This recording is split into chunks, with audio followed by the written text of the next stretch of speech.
Alors, mesdames, messieurs, bonjour. Madame, je vous laisse vous présenter d'abord et vous aussi, monsieur.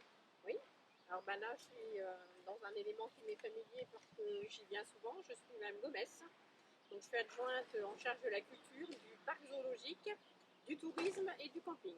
Voilà, donc je m'occupe depuis 18 mois du zoo avec Jimmy, j'y viens souvent. On a beaucoup de projets, Jimmy est quelqu'un de dynamique qui donne envie.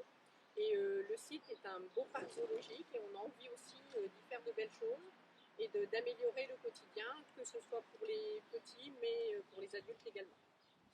Monsieur Bell. Bonjour, donc je m'appelle Jimmy Ebel, je suis directeur du parc zoologique et mon service est donc dans la délégation de Madame Gomez et nous avons donc de nombreux projets, principalement sur l'accessibilité et sur le bien-être à la fois de l'animal et du visiteur au sein du parc zoologique. Monsieur Bell, quand, pourquoi et comment a été créé le zoo à Maubeuge et qui en est la compétence aujourd'hui? Donc le zoo de Maubeuge a été créé en 1955 sous l'égide du docteur Pierre Forêt. C'est un zoo qui a commencé au départ avec quelques cochons d'Inde et quelques pigeons.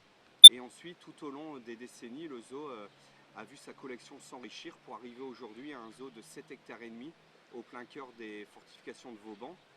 300 animaux, mammifères, reptiles, oiseaux peuplent cette jungle en pleine ville.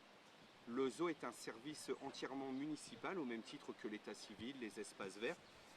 Il dépend donc entièrement de la municipalité de Maubeuge. Quelle était l'évolution justement de site touristique et quel type de public que vous avez en majorité aujourd'hui? Mais le zoo, depuis sa création, a connu des années resplendissantes avec une fréquentation de plus de 300 000 visiteurs dans les années 60-70. Ensuite, cette prise de conscience bio-environnementale a fait que toutes ces institutions de présentation zoologique ont dû s'adapter à cette nouvelle technique. Et donc le zoo aujourd'hui, c'est 165 000 visiteurs, principalement issus du département et de la région Nord-Pas-de-Calais.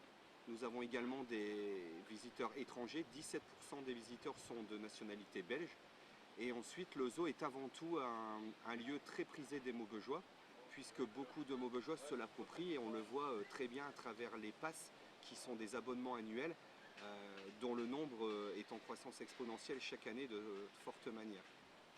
Madame Gomez, on va venir au sujet qui est très cher, c'est-à-dire le handicap. Le zoo a déjà et va bénéficier des travaux des mises aux normes accessibilité. Oui. Donc, quelle est cette apportée en plus pour le handicap et comment la prise en charge du handicap va évoluer ou est déjà mise en place? Disons que déjà l'accessibilité, elle nous est imposée par une loi, donc il faut s'y plier. Mais il faut aussi pouvoir donner l'accès aux personnes qui ont une mobilité réduite à des espaces de loisirs. Les espaces de loisirs ou les musées, les parcs sont en train d'y travailler. Donc nous ne serons pas en reste et nous allons mettre l'accessibilité au sein du parc zoologique.